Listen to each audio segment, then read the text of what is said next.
Dimanche 4 octobre, ce soir au Téléjournal. Les fidèles de Bécancour mettent la main dans leur poche pour aider les réfugiés du Moyen-Orient. Non, on est tous frères et sœurs, puis il faut s'entraider. Manque de moyens, manque d'intérêt, autocensure, la poésie à la vie dure un peu partout dans le monde. Il y en a au moins 700 écrivains qui sont en prison à travers le monde ou qui sont torturés. Une journée pour ne pas qu'on oublie, le 4 octobre rappelle que 1200 femmes autochtones sont disparues ou ont été assassinées au Canada.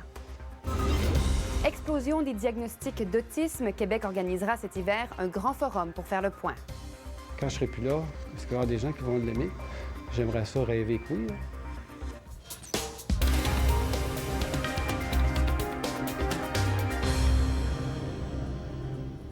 Bonsoir, Mesdames, Messieurs. Depuis des semaines, on vous parle presque chaque jour de la crise des migrants syriens et irakiens en Europe. Aujourd'hui, des collectes de fonds étaient organisées dans environ 80 églises du centre du Québec. Alexandre, au lieu de la quête habituelle, les fidèles étaient invités à donner pour les réfugiés. Exactement. On ne sait pas le montant exact qui a été amassé hier et aujourd'hui. On connaîtra ça la semaine prochaine. Ça se chiffre probablement dans les milliers de dollars. Mais au-delà de la question de l'argent, il y a une autre question dont on a beaucoup entendu parler depuis le début de la campagne électorale. C'est celle de l'accueil de réfugiés au Canada. Et même aujourd'hui, à la fin de la messe, cette question-là donnait dans les nuances. La crise des migrants se déroule peut-être loin des yeux des fidèles du diocèse de Nicolet, mais la plupart d'entre eux n'hésitent pas à piger dans leurs poches. C'est les aider, parce que quand on a besoin, bien, on aime ça aider quelqu'un. On est tous frères et sœurs, puis il faut s'entraider.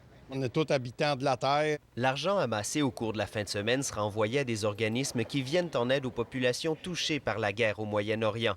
Un élan de générosité qui semble significatif. Je pense que la générosité exprime peut-être une volonté de dire oui, on est prêt à accueillir des personnes. Mais passer de la parole au geste est peut-être moins simple qu'il n'y paraît. Ça, c'est une autre affaire. C'est de dire, je vais passer ma maison pour une famille. Disons, j'ai deux maisons, une maison d'été puis une maison d'hiver. La maison d'été, est-ce qu'elle pourrait servir pour accueillir une famille?